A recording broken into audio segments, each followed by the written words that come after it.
Mga kapaglaom, maayong buntag kaninyong tanan. Ang atong hilisgutan karong Mayo 19, giuluhan og kanus akaman mo bangon. Ang atong teksto makita sa Proverbio 6:9. Magapadayon ka ba lamang og katulog taong tapulan? Kanus akaman mo bangon. Kapaglaom, ang kahimsog usa ka dako nga bahandi. Mao kini ang labing dagaya nga kabtangan nga maangkon sa tawo.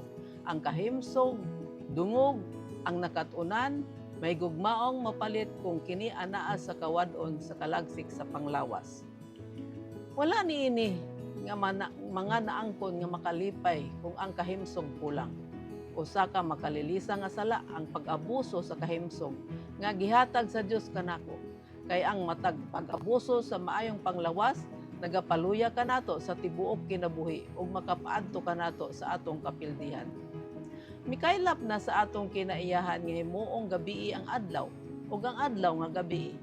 Daghang batan-on ang mahinanok nga natulog sa adlaw sa dihang kinahanglan unta nga magmata sila.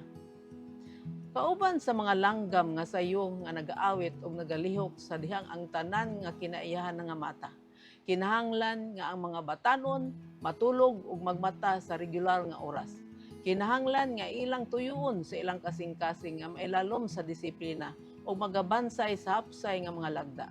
Ang Dios usa ka Dios sa kahapsay ug maoy katungdanan sa mga batanon ang gusto nga pagbantay sa mga sugo kay mao nga mga pagbansay magahimo alang sa ilang bintaha.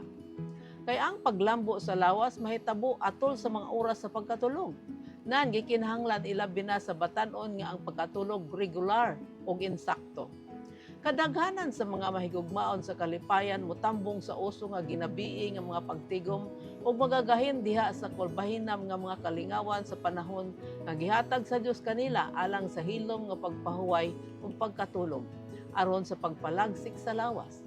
Ilang gikawatan ang ilang mga aping sa siga sa panglawas ug aron dungagan ang kakulangon pinaagi sa paggamit og mga make-up. Kapag laom, dili ba labing maayo nga lumpagon kining kinaiya sa paghimo nga gabii sa adlaw ug ang labas nga mga takna sa buntag nga gabii?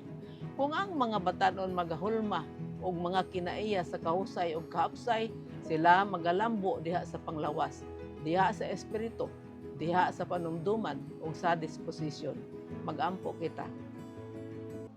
Diyos ug may gugmaon namo nga man sa langit, tabangi kami nga among maangkon ang kahimsog sa among panglawas pinaagi sa pagpalambo niini ug pagsunod sa panahon nga tinpahulay, tingkatulog ug dili gamiton ang adlaw nga gabii ug ang gabii gamiton nga adlaw sa ngalan ni Hesus. Amen.